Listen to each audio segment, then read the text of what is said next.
Hola, muy buenas tardes para todas y todos los que se conectan el día de hoy a nuestro Facebook Live. El día de hoy tenemos un tema muy especial en el que estamos trabajando todos juntos por la prevención del suicidio en el departamento de Sucre. Hoy contamos con la presencia del doctor Ernesto Páez. Doctor, muchísimas gracias por acompañarnos el día de hoy, por brindarnos este espacio tan valioso, tan maravilloso. Sabemos que será de gran provecho para todos los niños, para los adolescentes, para los padres de familias, para las instituciones educativas que nos están acompañando el día de hoy. Queremos agradecerle, doctor, la Gobernación de Sucre, nuestra gestora social, por haber aceptado esta invitación y nuestra convocatoria.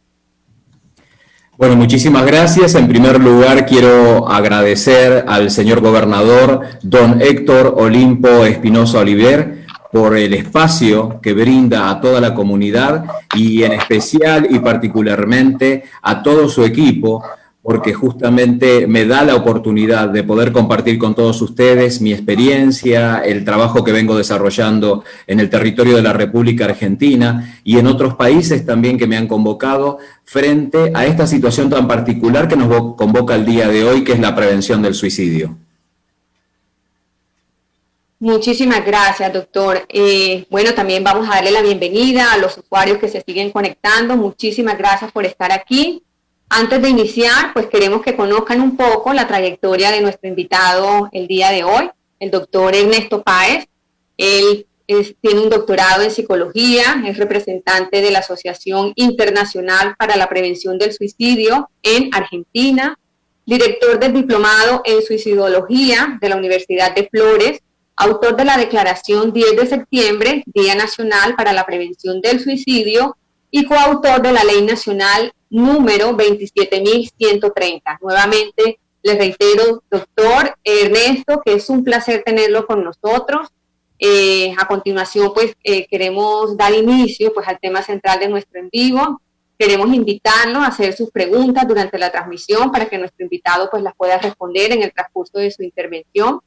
Entonces, sin más preámbulos, doctor Ernesto, le doy pues paso para que usted, que es el experto en este tema, nos introduzca en todo lo que tiene que ver con la prevención del suicidio, que es un tema pues en el que estamos trabajando fuertemente, en el que queremos meterle pues toda la ficha para que el departamento de Sucre esté libre de este flagelo. Adelante, doctor. Bueno, muchísimas gracias. Y bueno, sin más, vamos a compartir pantalla, así que bueno, les pido un segundito nada más. Y ahí ya estamos todos juntos nuevamente. Bien, perfecto. Ahí estamos. Bien, bien. Muy bien. Bueno, antes que nada, agradecerles, como les dije hace un instante, agradecerle a todos ustedes la presencia y justamente este momento en el que nos encontramos, donde la virtualidad ha cobrado una importancia muy fuerte sobre todas las cosas, porque más allá de los contactos que hemos tenido a nivel familiar, a nivel vincular, a nivel amistad, ¿no? En todas las partes del mundo también tenemos que tener en cuenta algo muy importante. Nos conectamos, nos vinculamos. Y este tema, la prevención del suicidio, nos va a seguir vinculando seguramente en el futuro. Más que nada, poder decirles, ustedes que están del otro lado, que nos están escuchando, que nos están siguiendo, que tienen el celular seguramente en mano, les voy a decir, ustedes se pueden vincular conmigo para hacerme preguntas o para inquietudes que se les vayan planteando a través de la charla o posterior a la charla. Ustedes nos van a poder encontrar en Facebook, en Suicidología Argentina. Es un espacio donde nosotros con mi equipo de profesionales contestamos preguntas todo el tiempo, dudas, inquietudes, consultas sobre muchas veces tratamientos u orientación psicológica para personas que atraviesan este comportamiento tan particular que es el comportamiento suicida. Y por sobre todas las cosas también, los que utilizan Instagram tienen un espacio también para conectarse con todos nosotros, que es Suicidología ARG, Suicidología ARG de Argentina. Así que bueno, desde ese lugar tienen esa posibilidad de poder contactarse conmigo en cualquier momento. Bueno, y así como decía Julia, vamos a charlar un poquito, unos minutos de algunas cuestiones que tienen que ver con la prevención del suicidio y contarles en particular, como decía, bueno, soy representante de esta institución que es la Asociación Internacional para la Prevención del Suicidio, que trabaja en forma conjunta con la Organización Mundial de la Salud, y uno de los puntos que nos lleva a prestar mucha atención sobre todas las cosas en las diferentes franjas etarias, pero en un grupo etario muy particular, que es el de 10 a 24 años, donde es la segunda causa principal de muerte en muchos países del mundo. Y en el caso particular de donde yo me encuentro, en la República Argentina, es la tercera causa de muerte. Con lo cual nos encontramos en este momento en justamente una mirada dirigida a esta población, a la población de 10 a 24 años de edad. Esto no quiere decir que en otras franjas etarias no exista esta manifestación, lo que es el comportamiento suicida. Por supuesto que sí, en todas las etapas de la vida surge esta situación, tal vez con menos números, tal vez con menos frecuencia, y de hecho les quiero comentar, nosotros en República Argentina desde el año 2010 pudimos empezar a registrar casos de suicidio a partir de los 5 años de edad. 5 años de edad. Una situación que llama la atención, que nos preocupa y por supuesto, por sobre todas las cosas, nos encamina a poder trabajar justamente en franjas etarias también mucho menores que las que les estoy contando en este momento de 10 a 24 años de edad. Pero bueno, siguiendo un poquito con este punto, es importante hablar del comportamiento suicida, de la prevención del suicidio, por supuesto. Pero quiero comentarles, quiero compartir con todos ustedes un concepto que para mí fue muy importante cuando empecé a vincularme hace 25, 26 años atrás con esta temática, que es el concepto de suicidología.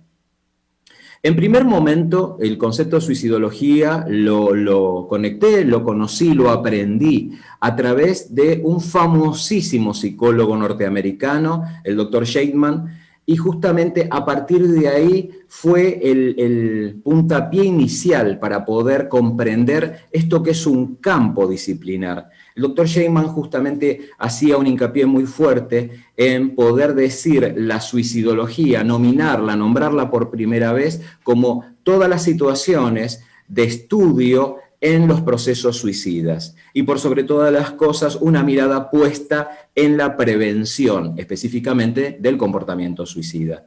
En ese caso particular, bueno, a lo largo de los años fui trabajando con esta temática en distintas regiones de la República Argentina y en el año 2010, justamente cuando hablábamos en la presentación y contaban un poquito de algunos antecedentes míos, en el año 2010 trabajamos fuertemente desde el Congreso de la Nación Argentina en poder instalar un Día Nacional para la Prevención del Suicidio. Eso quiere decir justamente 10 de septiembre.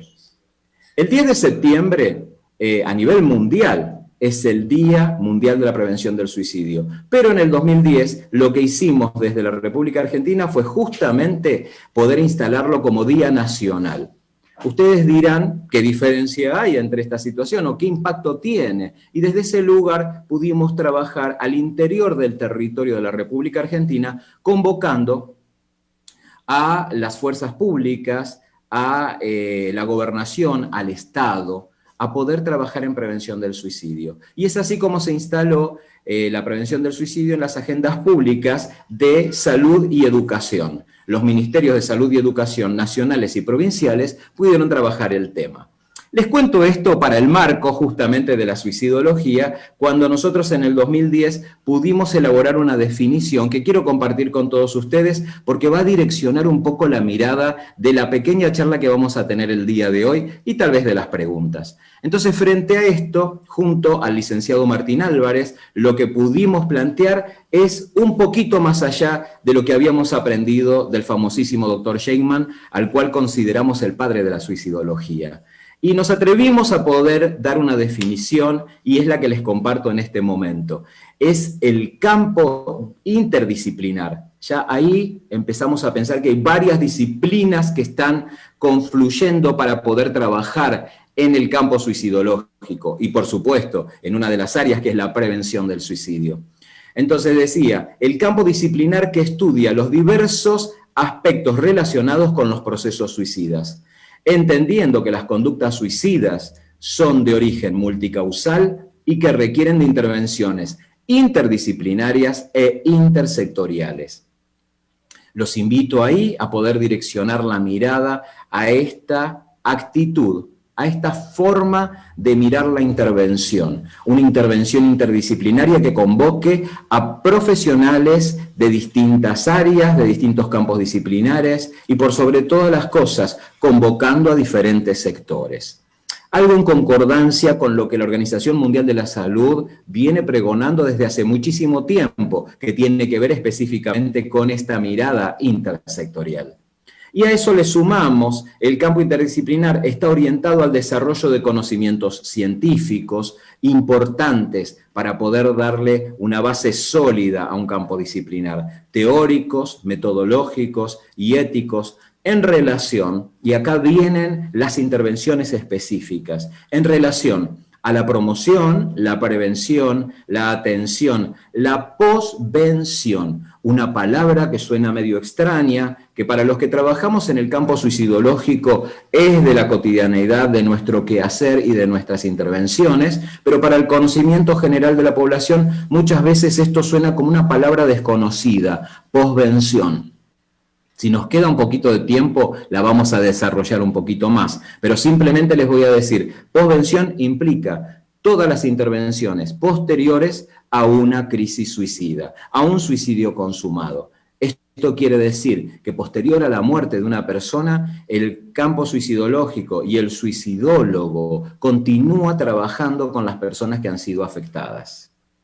Por otro lado, algo importante dentro de esta definición, investigación, formación, capacitación, ¿sí? Políticas de Estado, miren esto, ¿no? Políticas de Estado. Esto quiere decir, el Estado tiene mucho que hacer acompañando este tipo de intervenciones. Un tema de salud pública. Entonces, frente a esto, las políticas de Estado son un punto focal importante, o por lo menos así lo hemos visto nosotros también desde el territorio argentino. Todos orientados a trabajar en la intervención del trastorno del comportamiento suicida.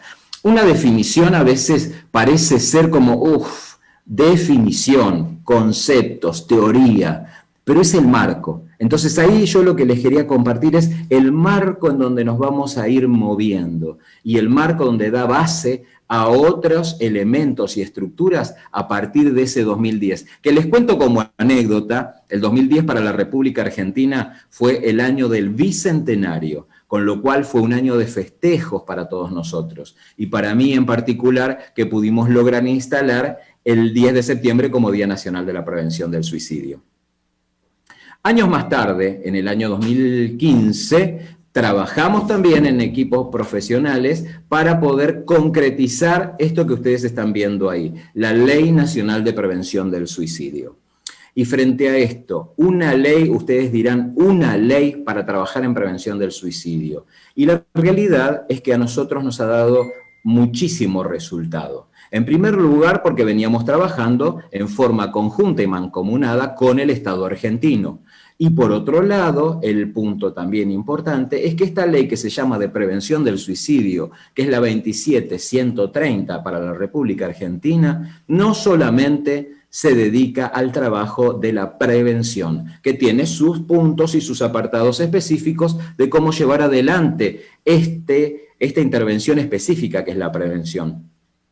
Pero les decía, no solamente tiene esto, también tiene un capítulo específico de asistencia, con lo cual direcciona una mirada de atención clínica, una mirada de atención también a personas en crisis, una mirada de atención telefónica, ahora en la actualidad incluido todo lo que es la atención a nivel virtual. Un capítulo que habla específicamente de la capacitación, fundamental. Esta es una mirada que ustedes tienen que direccionar específicamente, la capacitación, la formación, justamente un campo que es un campo nuevo, ¿sí? Que ha nacido en la década del 60, como les decía, en la mano del doctor Sheikman, o sea que tiene muy poco tiempo de desarrollo en el campo científico mundial. Pero lo importante es que con mucho impacto, con lo cual la capacitación es un tema para nosotros importante en la República Argentina y desde el marco legal, desde la ley, desde la norma, focalizado y dirigido específicamente a sectores de salud, educación, seguridad, justicia, contextos de encierro y medios de comunicación social. Esos son los sectores, ¿sí? Estos son la multisectorialidad, la intersectorialidad de la cual yo les estoy hablando. Y por otro lado, algo que nos habla dentro de este capítulo, de estos capítulos de capacitación, es que la capacitación tiene que ser sistemática. Esto quiere decir ingresa en los claustros académicos, universitarios y desde los distintos niveles de gestión educativa, y sistemática, les decía yo recién, y permanente. Esto quiere decir que tiene que haber una continuidad en la capacitación y la formación en el campo suicidológico. Y por último, algo que me parece muy importante destacar para todos ustedes es la cobertura que en nuestro país apunta a trabajar específicamente con las obras sociales, ¿sí? Con toda la medicina prepaga y las obras sociales, específicamente direccionado al trabajo de la atención clínica. Dos perlitas importantes, no dos, tres, vamos a decir, tres perlitas importantes que tiene la ley nacional es que la atención en salud la toma desde el derecho a la atención en salud. Un punto importante para nosotros porque justamente como es un derecho adquirido por la ciudadanía argentina, hay obligación de que el Estado dé los suministros específicos para esta atención. Por otro lado, contempla la información a los centros y direcciones de protección de derechos del niño, justamente a la comunicación de niños que se encuentren atravesando la crisis suicida. Y digo la información no quiere decir denuncia, porque esto implica que estos centros y direcciones puedan acompañar ese proceso de contacto con el sistema de salud. Y por último, y termino con este apartado que tiene que ver con la ley nacional, justamente otro detalle importante, que es que aborda la atención del contexto próximo de la persona que está planteando o manifestando conductas o comportamientos suicidas. Entonces, frente a esto, ¿cuál es el punto importante? Ese contexto es la familia. Ese contexto tiene que ver específicamente con el entorno próximo de la persona que también se encuentra afectado. Entonces, bueno, frente a esto, una ley muy importante para todos nosotros porque está instalada en distintos contextos de la República Argentina. Ahí comparto para todos ustedes, amigos colombianos, nuestro queridísimo mapa de la República Argentina y por sobre todas las cosas, bueno, vamos a ir viendo en esos puntitos color naranja, que son el color que identifica la prevención del suicidio en la República Argentina, las distintas regiones y provincias que tienen adherida la Ley Nacional de Prevención del Suicidio. Bueno, comprender un poco qué le pasa a una persona que tiene trastorno del comportamiento suicida. Entonces, como tenemos estos 20 minutitos para poder interactuar y yo contarles de algunas cuestiones que tienen que ver con el comportamiento suicida, es mostrarles este proceso, ¿sí?, que se va a ir desarrollando en diferentes personas y poder contarle un poquito esto de las fases del proceso suicida. Esto que trabajamos fuertemente nosotros en diferentes tipos de intervenciones y que nos ayuda de una manera pedagógica y gráfica a poder de alguna manera aproximarnos a qué le pasa a una persona con estas características. Y tal vez también nos sirve este cuadro para poder guiarnos en una intervención. Bueno, como ustedes verán ahí, van a ver 7 fases que se desarrollan simplemente y van a ver también colores como el verde, el amarillo y el rojo que van a simular lo que es un semáforo. Entonces, bueno, frente a esto voy a resumir para ustedes cómo podemos leer esta situación. En los colores verdes es la vida que va transitando sin tanto riesgo ni tanto peligro, pero esto quiere decir algunas bases se van a empezar a desarrollar para poder producir lo que tenemos en el resto de los colores. Fase 1, fase 2 y fase 3 van a estar centradas específicamente en la acumulación de problemas. Son personas que no resuelven los problemas y por sobre todas las cosas tampoco son de pedir mucha ayuda.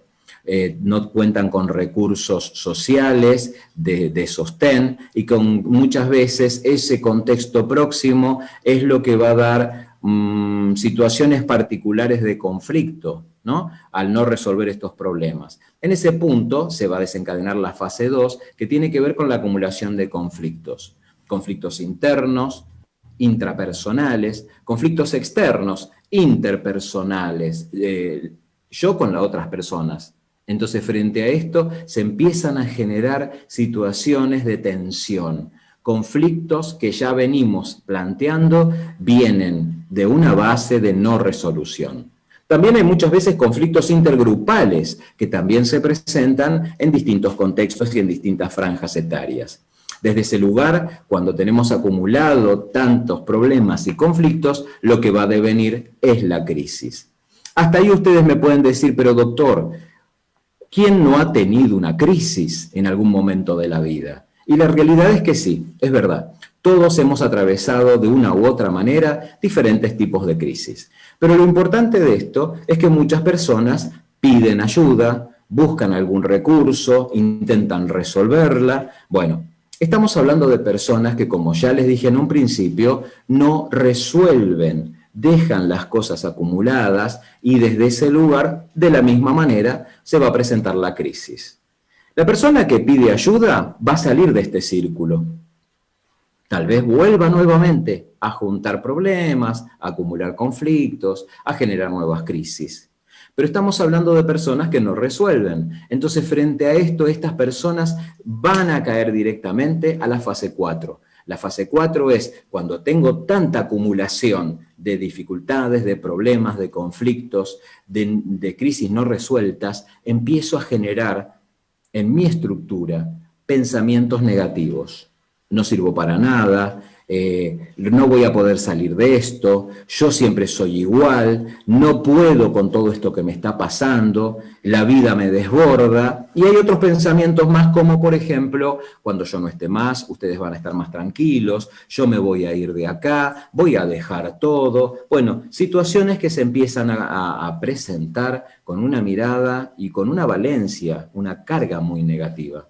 Dentro de esos pensamientos va a aparecer uno que va a ser un pensamiento muy seductor, también negativo, y que va a decir, me parece que la solución es dejar de vivir. Ahí, hasta acá, estamos en pensamientos negativos. Pensamientos negativos, ustedes fíjense, tenemos color amarillo. Esto es señal de alerta, prestemos atención. A partir de ahí viene una catarata de color rojo, ¿sí? Ideación suicida, intento de suicidio y suicidio consumado. Fase 5, fase 6 y fase 7. Desde ese lugar, la persona ya está imbuida en un pensamiento, en una mirada de tubo, donde ese pensamiento, no quiero seguir viviendo, empieza a tener forma. Deja de ser un pensamiento para empezar a estructurarse como fase, la fase 5, ideación suicida. Esto quiere decir, es un constructo, es una estructura cognitiva donde vamos a ir pensando de una u otra forma un plan estratégico. ¿Qué plan estratégico? Un plan estratégico que se relacione con este pensamiento negativo, no quiero seguir viviendo. Las personas empiezan a preguntarse cómo, cuándo y dónde. Y empiezan a pensar, a elucubrar, a relacionar, a pensar situaciones que lo llevaron a esta situación particular de pensamiento y van uniendo ese plan estratégico. Una vez que está elaborado, pasan directamente al acto. Y justamente el acto, ¿qué va a ser? La fase 6, intento de suicidio. A partir de ahí empieza una situación donde este color rojo nos marca situación de riesgo. Situación de riesgo, bajo, moderado o alto. Y a partir de ahí empieza a apurarnos la situación porque la persona va directamente al acto. muchas veces termina justamente este proceso suicida con la fase 7, que tiene que ver con el suicidio consumado. La persona probó y de alguna manera llegó a ese desenlace final. Frente a esto, las fases del proceso suicida nos marcan que en cada una de estas etapas se puede llegar a intervenir, se puede llegar a trabajar, se puede llegar a ayudar a una persona que está atravesada por la crisis suicida. Esta mirada, este proceso suicida, así como se los cuento, nos sirve para poder intervenir desde el área de salud, nos sirve para intervenir desde el área de seguridad, cuando hay una persona en crisis en la vía pública y tal vez tiene que intervenir un policía, un bombero, ¿sí? Algún personal de seguridad. Entonces, frente a esto, fíjense cómo podemos ir pensando qué le está sucediendo a esta persona y cómo fue construyendo esta mirada tan particular que es no quiero seguir viviendo. Ahora bien, les voy a decir a todos ustedes que me están escuchando en este momento, la realidad es que las personas, cuando uno empieza a trabajar y a intervenir, podemos llegar a desandar este proyecto de muerte y nos encontramos con que la frase se completa de una manera muy particular, porque cuando dicen no quiero seguir viviendo, es de la manera en que estaba viviendo. Con lo cual, fíjense el giro particular del destino, de la historia y de la forma de expresarnos, que en la realidad lo que estas personas están queriendo decirnos es que no toleran cómo están viviendo. Entonces el punto es empezar a encontrar nuevos caminos que nos den la posibilidad de conectarnos con un proyecto que ya no sería el proyecto de muerte, sino que sería el proyecto de vida. Entonces, frente a esto, fíjense qué importante que es. Bueno, pequeñas filminas para poder mostrarles esta situación y poder seguir charlando, pero me parecía importante darle un marco a este encuentro del día de hoy, maravilloso encuentro de la prevención del suicidio junto a la Gobernación de Sucre, y por sobre todas las cosas, bueno, también dejarles estos mails de contacto que ustedes pueden contactarse directamente cuando ustedes necesiten hacer una consulta a yasargentina@imagine.com.ar y en la página que tenemos nosotros desde la organización, que en Argentina es www.entrenadoresdevida.org.ar. Así que bueno, frente a esto tenemos esta posibilidad de poder compartir con todos ustedes. Y a partir de acá, bueno, Julia, las preguntas, las inquietudes, las manifestaciones, las consultas, estamos abiertos a poder charlar con todos ustedes que nos están escuchando en este momento. Claro que sí, doctor Ernesto, muchísimas gracias por su valiosa información. La verdad que hemos aprendido muchísimo el día de hoy. Bueno, yo tengo una pregunta aquí, escuchando su presentación y contextualizándonos un poco. Anteriormente, doctor Ernesto, veíamos que la mayoría de personas que se suicidaban o que acababan con su vida eran personas mayores, no digamos que personas viejas, pero personas pues ya mayores. Hoy en día vemos que el índice de suicidio ha aumentado mucho en los jóvenes, en los adolescentes, pero no me cabe en la cabeza pues cómo un niño de la primera infancia puede intentar pues acabar con su vida, pues en qué estamos fallando como sociedad, como familia, cómo un niño entre los 5 o 4 años pueda intentar suicidarse, pues me acarre pues ese interrogante. Quiero darle pues también un saludo muy especial a todas las personas que se siguen conectando a través de nuestras redes sociales: Liliana Martinelli, Lilibet Medina, Carlos Alberto Fandango. Muchísimas gracias por estar aquí con nosotros activamente a través de este Facebook Live. Bueno, Julia, la verdad que sí, un gran saludo a todos ellos que nos están escuchando en este momento y bueno, contarles un poquito justamente desde esta inquietud que alguna persona que nos está escuchando nos manifestó. La realidad es que sí, por supuesto, cuando nosotros empezamos a encontrarnos con estos hallazgos a nivel estadístico, empezamos a investigar y a explorar qué es lo que lleva a un niño de entre los 5 y 12 años a transitar este comportamiento que es el comportamiento suicida. Bueno, nos dimos en estas investigaciones a través de una herramienta muy importante que tiene que ver con lo que se llama autopsia psicológica, que es un instrumento particular que se trabaja en el campo suicidológico, justamente en el área de la posvención, como les manifestaba al principio, y ahí nos encontramos con que muchos niños, por sobre todas las cosas, de escolarización primaria, estamos hablando de entre los 6 y los 12 años de edad en la República Argentina, habían sufrido dos factores muy importantes a tener en cuenta en estos casos, que fue la violencia familiar y el bullying, el acoso escolar, el matoneo, ¿sí? Entonces, frente a esto, esos dos componentes que se juntaron fueron los factores más preponderantes, vamos a decir, o desencadenantes en la situación y en la decisión de estos niños. Lamentablemente, muchos de esos casos han salido a la opinión pública a través de los medios de comunicación social y hemos tenido la posibilidad de escuchar a nivel televisivo de padres y de docentes que hablaron de estas circunstancias. Más allá de otros casos que también en niños pequeños, estamos hablando de 5 o 6 años, que lamentablemente se entrecruzaban situaciones particulares que tenían que ver con el abuso sexual de menores y, aunque a ustedes les parezca mentira, el duelo de un familiar cercano.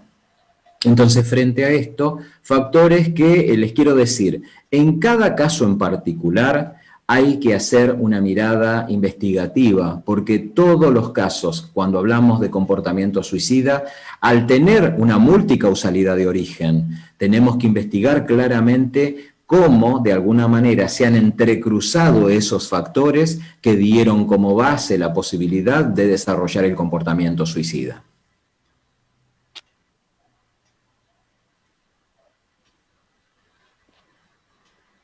Bien, Julia, ¿hay alguna otra pregunta? Gracias. Muchas gracias, doctor. Sí, Olga Leonor Hernández nos pregunta, doctor Ernesto, hay personas que dicen que hay que criar a los hijos fuertes y con mano dura, porque consentirlos mucho los hace débiles y ante las dificultades piensan en suicidarse. Desde su experiencia, ¿qué piensa de esa afirmación?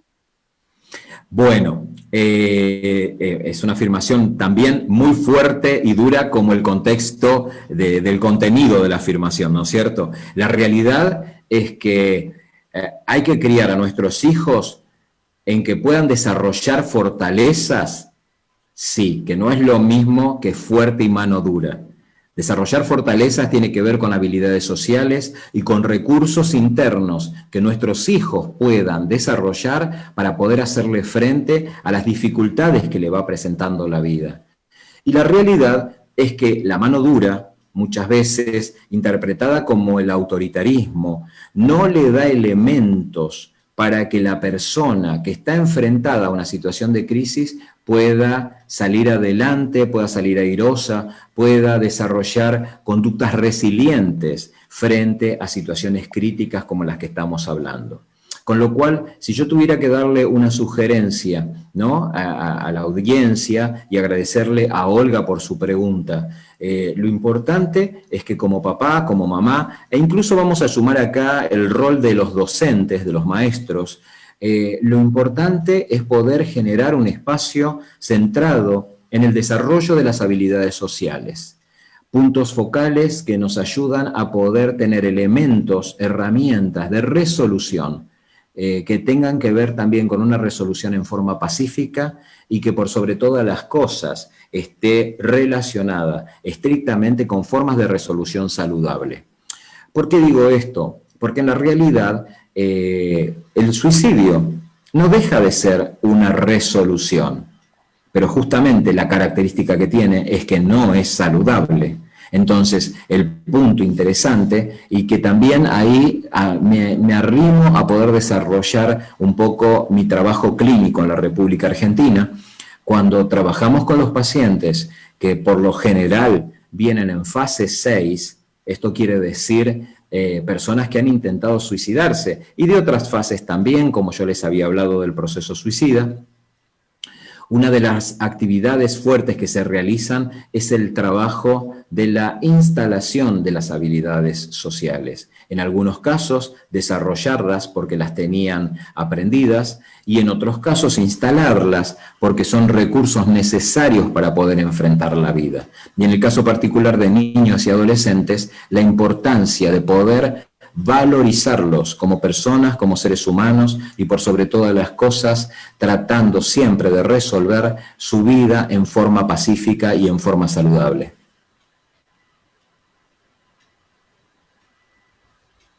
Así es, doctor. Bien. ¿Alguna otra pregunta? Ivana Torrico Terán nos pregunta, ¿el estrés también puede influir para el pasaje del suicidio? Muy bien, Ivana. Ivana está muy atenta y sobre todo cuando hablamos de estrés en estos contextos de pandemia. ¿Sí? Realmente la gente debe pensar, pero ¿cómo nos vamos a estresar si estamos encerrados, estamos aislados, estamos a distancia? Y la realidad es que obviamente la persona se sigue estresando, se sigue desarrollando el estrés. Por sobre todas las cosas, el estrés tiene un punto de incidencia muy fuerte en lo que es la constitución del comportamiento suicida, en distintas etapas evolutivas, por sobre todas las cosas, jóvenes, adultos y adultos mayores, el estrés y por sobre todas las cosas cuando hay situaciones de estrés postraumático, estamos hablando de hechos complejos que cimbronean la estructura psíquica, vamos a decirlo así para que se pueda entender a nivel general, un hecho traumático que de una u otra forma nos deja paralizados, nos deja inquietos, nos deja sensibilizados, ¿no? Muchas veces sin poder dormir, muchas veces muy tensos, en estado de shock, donde pasan meses, muchas veces que repetimos una y otra vez en nuestra mente esa situación traumática que en algún momento vivimos. Entonces, frente a esto, el estrés es causante de comportamiento suicida. Y por sobre todas las cosas, si vamos a unir el estrés con otro de los síndromes que también en esta pandemia se han visto fuertemente manifestados, es el síndrome de burnout, el síndrome que implica la persona que se encuentra agotada, que se encuentra quemada, que se encuentra expuesta a situaciones complejas y la propia estructura interna no tiene elementos o no encuentra elementos para poder seguir haciéndole frente, con lo cual la persona sufre de un agotamiento muy fuerte. Por sobre todas las cosas, profesionales de la salud, médicos y enfermeras, que encuentran que el síndrome de burnout es lo que se presenta en este momento. Y a través del estrés laboral se presenta el síndrome y a partir de ahí empiezan a ponerse en situación de riesgo. Riesgo que no se ve como intento de suicidio en el comienzo, pero que después se empieza a instalar la idea suicida. Es así como he tenido pacientes, por sobre todas las cosas, de la primera línea de acción en esta pandemia que tienen que ver con médicos y enfermeros, que han manifestado este tipo de circunstancias y situaciones en el contexto de la intimidad del espacio terapéutico psicológico en el consultorio. Con lo cual, Julia, el estrés sí tiene mucho que ver en estas estructuras. Bueno, claro que sí, doctor Ernesto, pues creo que pues le dimos respuesta a Ivana. Muchas gracias a todos los que se siguen conectando a nuestro Facebook Live. Creo que ha sido pues muy activo. La idea es que sigamos pues, si tienen inquietud, sigamos aprovechando pues al experto que es el doctor Ernesto. Un saludo muy especial a la gente de Argentina que nos está acompañando el día de hoy, de Guatemala. Es un placer tenerlo pues con nosotros en este Facebook Live. Doctor Ernesto, acá nos pregunta Rodrigo Pineda, doctor, no todo el que se suicida o se quita la vida tiene deseo de morir, sino que ve la muerte como única solución de salir del problema. El punto es que si la persona pierde la relación con lo emocional, social y espiritual, ¿cómo se le puede desconfigurar ese esquema mental ya formada al episodio de la conducta suicida? Recordame el nombre de la persona que lo...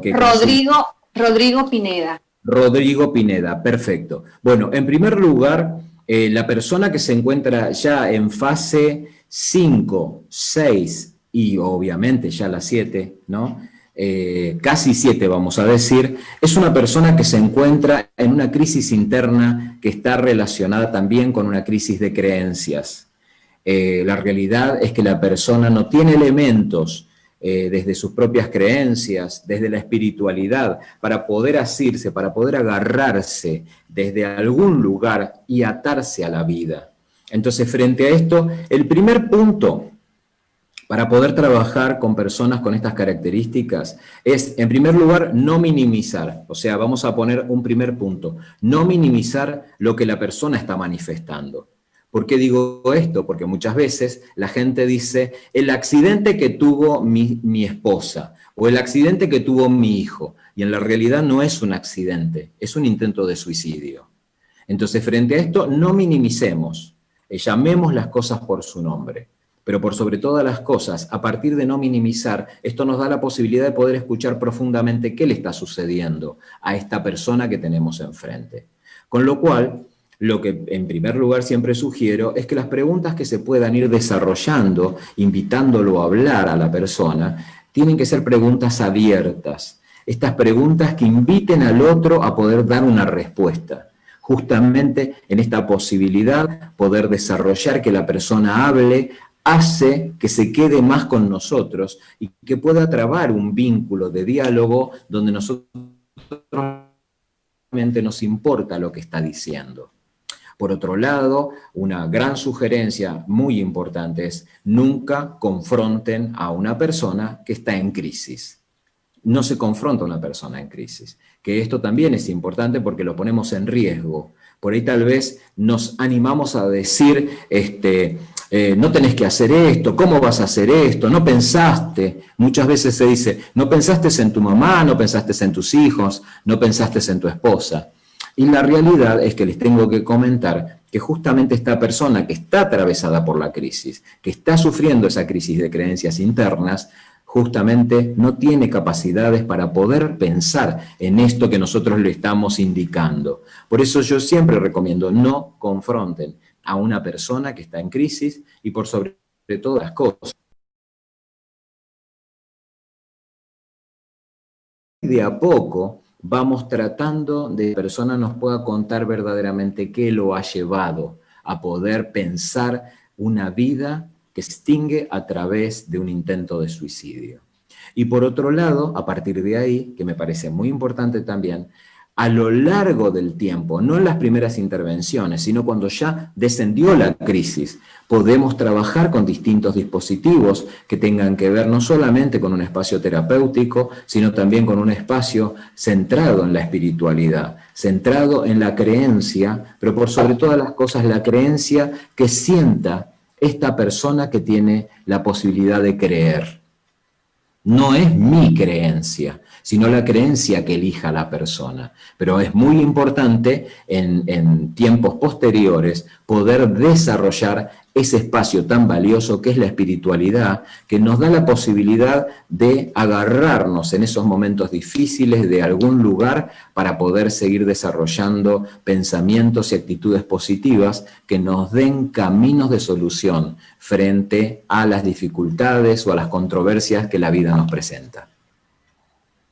Muchas gracias, doctor Ernesto. Aquí tenemos más preguntas. Sabemos que el tiempo pues se nos está acabando. Y Zamora nos pregunta, cuando conocemos una vivencia de estas, ¿a qué primera instancia o entidad acudir para poder ayudar a una persona en esta situación? Bueno, por lo general, desde la República Argentina, nosotros siempre ya teniendo una ley nacional con las características de nuestra ley, vamos directamente siempre a un servicio de salud pública, a un servicio de salud, ¿no?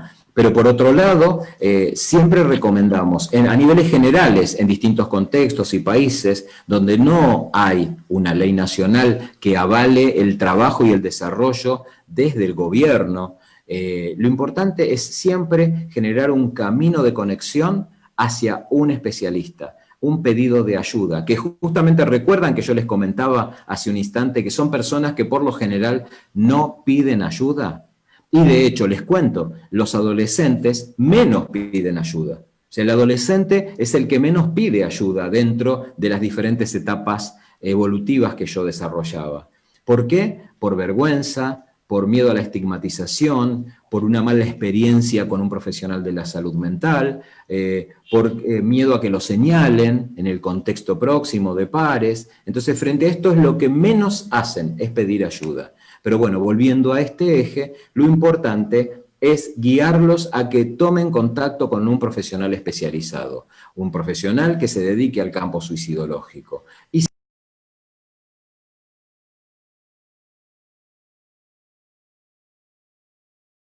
telefónica, que en distintos países hay números de atención en crisis, en el caso nuestro de la República Argentina, el 135 y el 911 son teléfonos que trabajan fuertemente en atención en crisis, más allá de otros dispositivos que también se utilizan con estos mismos teléfonos, ¿no? Por otro lado, a nivel virtual, está muy buena la pregunta, porque bueno, a nivel virtual también se está trabajando fuertemente. Mucho, yo les decía, para conectarnos y seguir vinculados, les decía a través de Facebook, Suicidología Argentina. Bueno, les cuento ahí, muchas personas nos llaman a nivel vía internet a Suicidología Argentina para charlar, para contarnos, para buscar un espacio donde ser escuchados, y un cuerpo de profesionales los orienta de distintas formas, dependiendo de lo que estén planteando, para poder tomar ese contacto que yo les digo con un profesional de la salud mental. Entonces, bueno, frente a esto es importante, por sobre todas las cosas, generar ese hilo de conexión al pedido de ayuda, que es la dificultad que presentan muchas veces estas personas. Con lo cual es necesario tener esa mirada abierta a poder decir, te recomiendo que te conectes con esta vía, con este teléfono, con este profesional, o tal vez a nivel de internet. Yo escuché la charla donde dijo el doctor Páez, Suicidología Argentina. Y así hay un montón de instituciones en el mundo que se dedican a hacer contención en crisis también a nivel virtual. Con lo cual es importante dar con esas instituciones. Muchas gracias, doctor Ernesto, por compartir sus conocimientos pues, con nosotros y por darnos a conocer las rutas de atención. Doctor Ernesto, Natalia Barrios nos dice, yo tuve varios episodios y varios intentos de suicidio por desesperación y solo fui rechazada por la iglesia y mi familia. No recibí ayuda, solo críticas y aún sigo luchando.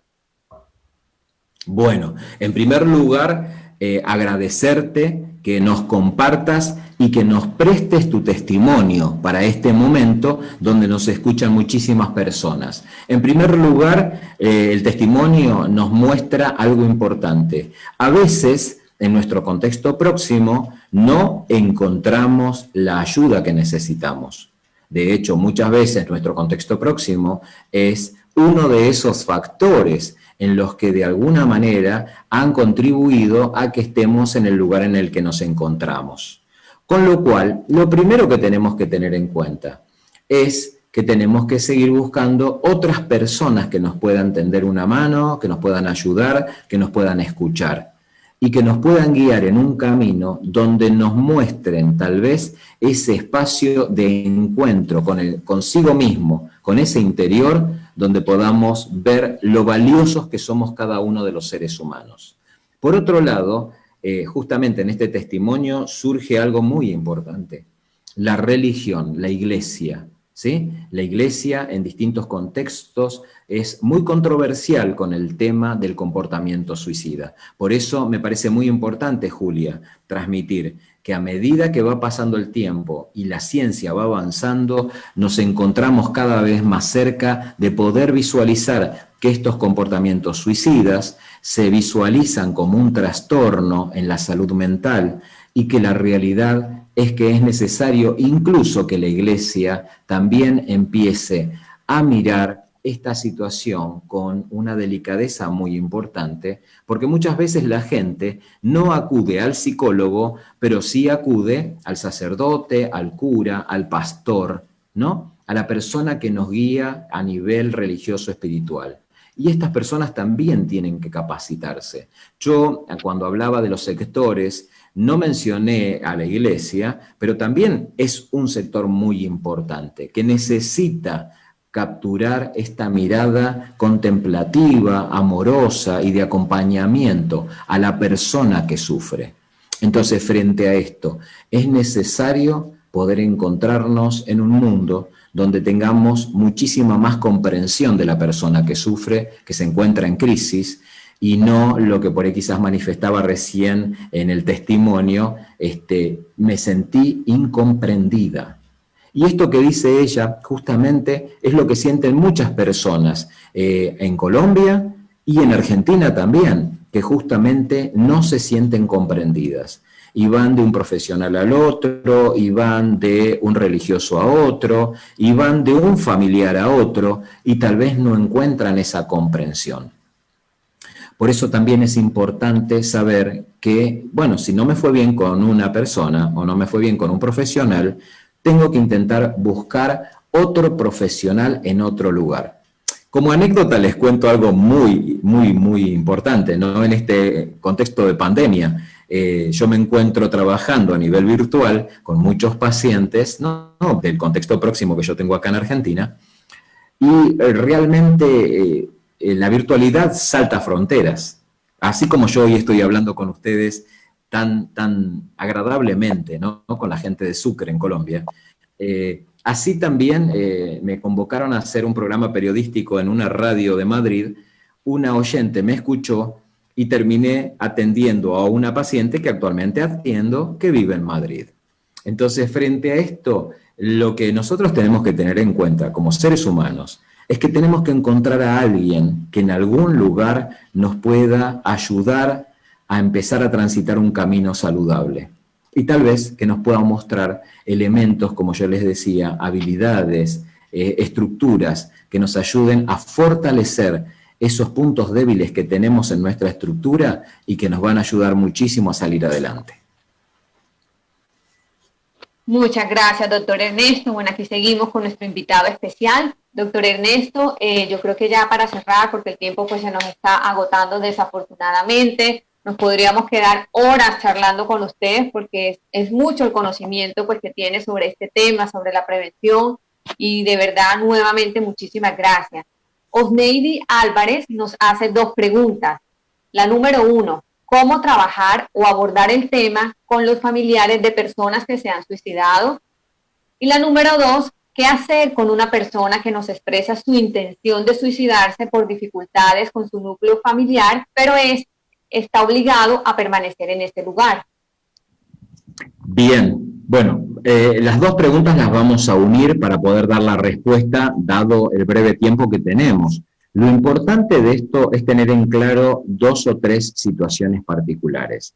En primer lugar, hay que trabajar con los contextos. Ustedes recordarán hace un instante cuando hablaba de la Ley Nacional Argentina, que la ley contempla el trabajo con el contexto próximo. Esto quiere decir, en primer lugar, no solamente hay que darle atención a la persona que está atravesada o que manifiesta el comportamiento suicida, sino a su contexto próximo, en este caso, la familia.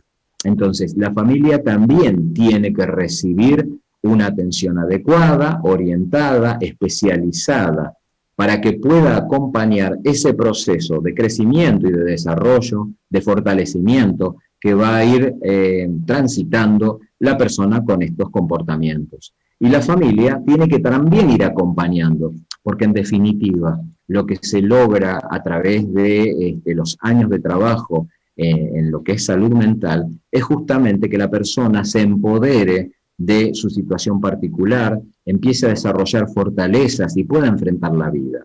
Y lo importante de esto es poder mostrarle que están estas posibilidades. Las personas tienen que empezar a poder transitar esos objetivos que van a ser desde sus propias estructuras, a poder alcanzarlos y a poder hacerlos realidad. Y por sobre todas las cosas, las familias, también acompañando desde su lugar, poder generar nuevas formas de relación y nuevas formas de vinculación. Cuando nosotros, por ejemplo, en el caso particular que me están manifestando, hay una persona que no puede dejar de vivir en la familia en la que se encuentra, por diferentes razones, tal vez por edad, tal vez por recursos económicos, tal vez por compromisos que hay desde la estructura próxima o desde la estructura familiar. Bueno, en fin, pueden ser diferentes razones. Lo importante es que hay que trabajar con el contexto familiar. Y ahí es donde tenemos que tener en cuenta que la mirada del trabajo interdisciplinar cobra un sentido muy importante. O sea, trabajar con una trabajadora social, con un psicólogo, con un psicopedagogo, tal vez si estamos hablando de niños o adolescentes, nos ayuda a, en una mirada interdisciplinar, poder tener un impacto totalmente distinto y que por sobre todas las cosas tienda a mejorar no solamente a la persona que manifiesta el comportamiento, sino a todas sus relaciones vinculares. Muchas gracias, doctor Ernesto. Una última pregunta para cerrar.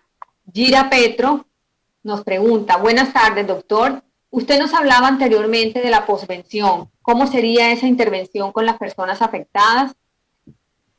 Bien, bueno, es muy importante también hablar de posvención, porque si no, nosotros tenemos, nuestro encuentro se llama prevención del suicidio, y eso es, prevenir es antes de que lleguen estas crisis, hablar del tema, instalar la temática, y por sobre todas las cosas, a toda nuestra audiencia, los invito a poder compartir este conocimiento. El conocimiento, cuando se empieza de alguna manera a adquirir, empieza a vivir en nosotros cuando somos generosos y los transmitimos. Entonces ahí tenemos un punto importante de avance en lo que es la prevención del suicidio. Pero centrado en la posvención. La posvención, yo les decía al principio, es una intervención posterior a una crisis suicida. Esto quiere decir fase 6, fase 7. Fase 6 le decía, intentos de suicidio, fase 7, suicidio consumado. ¿Cómo se trabaja en posvención? Por sobre todas las cosas, teniendo en cuenta el contexto próximo de los afectados, se tiene que diseñar y planificar una intervención adecuada para el caso particular. Entonces, ¿qué es lo que hacemos? Nos juntamos, nos reunimos, nos convocamos diferentes profesionales o diferentes actores que estén relacionados con esta problemática o con esta situación manifiesta en una comunidad. Se trabaja acompañando a la familia, por sobre todas las cosas, y al contexto de los afectados, que dependiendo de la etapa evolutiva pueden ser adolescentes, pueden ser niños, o pueden ser compañeros de trabajo también si estamos hablando de una persona adulta. Entonces, frente a esto, acompañarlos es, en primer lugar, generar un espacio de promoción. La promoción está centrada específicamente en acercar un conocimiento sobre lo que sucedió en esta persona. ¿Por qué les digo esto? Porque en la realidad el contexto próximo que queda afectado muchas veces, y yo les diría casi en la mayoría de los casos, sienten una extrema sensación de culpa. Se sienten muy culpables, porque en la realidad, ¿cómo no se dieron cuenta de que esto era tan grave? ¿O cómo se les escapó de las manos? O tal vez, nunca nos dimos cuenta de que estaba tan mal. Entonces, frente a esto, nos remite a una mirada hacia el sí mismo de culpabilidad de no haber podido hacer algo más.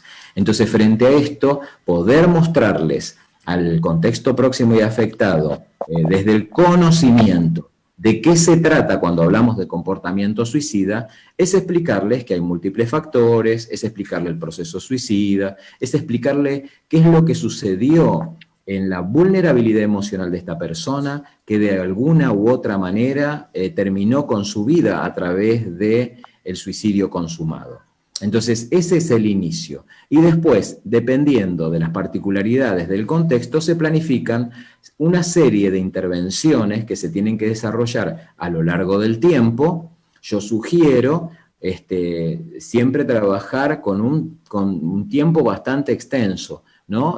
Trabajando con todos los afectados. Esto quiere decir con una frecuencia cada 15 días o una vez por mes, pero sostenido en el tiempo, en primera instancia por 6 meses y después, dependiendo de los casos y del impacto comunitario, porque muchas veces no es un solo suicidio el que sucede en una comunidad, trabajar tal vez extensamente 1 o 2 años más. Ustedes me dirán cuánta intervención, pero eso depende también de la situación. Por eso les digo, hay que diseñar actividades posventivas en base a la situación particular que se está viviendo. Pueden ser 3 o 4 intervenciones, pueden ser muchas más, dependiendo del contexto y del impacto comunitario. Listo, doctor Ernesto. Para no dejar así, Patricia, una de nuestras asistentes, nos pregunta, nos hace una consulta, de elegir una terapia psicológica para un tratamiento ante suicidio en adolescentes, ¿cuál sería la indicada? ¿Psicoanalítica o cognitivo-conductual? Bien, bueno, vamos a lo que se estila, ¿no? Como, tal cual como lo dice el diagnóstico que se utiliza en los manuales internacionales, tanto en el DSM-5 como el CIE-11, próximo a salir, que ya está dando vueltas en las plataformas virtuales. Estamos hablando de trastornos del comportamiento, con lo cual lo que más desarrollamos nosotros, esto quiero aclarar, sin desmedro de otras líneas teóricas, es el tratamiento a través de la terapia cognitivo-conductual. Pero hay otras líneas psicológicas también importantes que confluyen y se integran en los tratamientos, como por ejemplo la terapia sistémica, que es necesaria cuando estamos hablando de los sistemas familiares. Entonces, frente a esto, hacemos una combinatoria dentro del equipo interdisciplinario en terapias cognitivos conductuales y terapias sistémicas. Esto no quiere decir que a nivel psicoanalítico no se pueda trabajar con el tema. Por supuesto que sí se puede, pero bueno, tiene que ver también con la posibilidad que tiene el paciente o que tiene el contexto con el que estamos trabajando. No todas las líneas teóricas son para todas las personas. Entonces, frente a esto, tenemos que ver qué es lo que mejor efecto va a causar, dependiendo de la persona o de la comunidad que estamos trabajando, o de la familia con la que estamos trabajando. Entonces, bueno, frente a esto, si yo tengo que dar una sugerencia o una recomendación en donde yo me siento mucho más cómodo y donde hemos desarrollado mucho trabajo dentro del equipo de profesionales que yo dirijo acá en el centro terapéutico en provincia de Buenos Aires, tiene que ver con la línea cognitivo-conductual y con la terapia sistémica.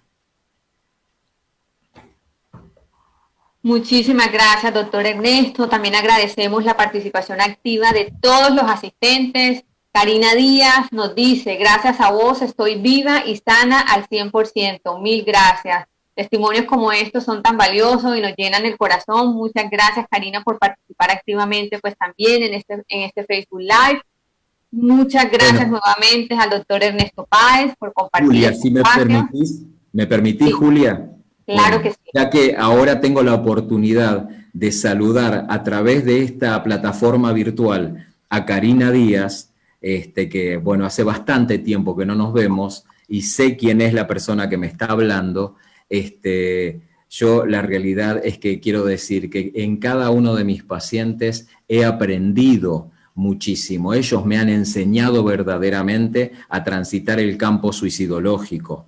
Y por sobre todas las cosas, en Karina quiero reconocer en ella a tantas personas que han salido adelante, no solamente por mi intervención clínica, sino por otros profesionales que denodadamente trabajan e investigan en la República Argentina, y estoy seguro que en distintas partes del mundo también, porque en la realidad ese es el punto que nos lleva adelante a todos nosotros en el campo suicidológico, que es a encontrarle esa vuelta a que la vida nuevamente dé un giro y siga tal vez para otro camino, pero por supuesto un camino saludable. Así que Karina, después de tantos años, puedo decir realmente me honra que de alguna manera nos sentamos cerca, casi les diría yo, como amigos, porque bueno, en la realidad le ganamos una partida, ¿no?, a una situación tan particular que es la muerte, y seguimos transitando los caminos de la vida. Así que Karina, te mando un cariño grande y enorme, y seguramente en algún momento nos vamos a volver a ver. Claro que sí, doctora, así será, y muchísimas gracias a usted por este espacio tan maravilloso, por propiciar pues la importancia de la salud mental en cada uno pues de nosotros, en los adolescentes, en las familias. por compartir este espacio en nuestras redes sociales de la Gobernación de Sucre, de nuestra gestora social. Gracias a la Oficina de Gestión Social por promover estos espacios de aprendizaje en nuestro departamento. Y ya para finalizar, doctor Ernesto, un mensaje, unas palabras de aliento, de prevención, de pronto esas personas que están pasando por un momento difícil, que de pronto no ven la salida, que ven el túnel negro. ¿Qué le diría usted en estos momentos para que no cometan un acto de suicidio? Bueno, lo primero que les diría es que nunca se cansen de volver a golpear una nueva puerta. Seguramente que se den la oportunidad, como siempre les digo muchas veces a personas que me consultan, de la misma manera, dense la última oportunidad, esa oportunidad de agarrar y decir, bueno, nuevamente, voy a volver a confiar, voy a volver a buscar, voy a volver a golpear una nueva puerta a través de, muchas veces, de la virtualidad. Y tal vez ahí encontremos la salida. Porque por sobre todas las cosas, lo que les ha sucedido es que han tenido vidas dolorosas, vidas difíciles, vidas muy complicadas, e incluso en el contexto próximo familiar. Y la realidad es que se pueden encontrar caminos. Lo interesante es que hasta este momento no los han encontrado y creo que la aventura más maravillosa es poder encontrarlos. Entonces, frente a esto, a cada una de las personas que nos están escuchando en este momento, lo más importante que tenemos es nuestra vida.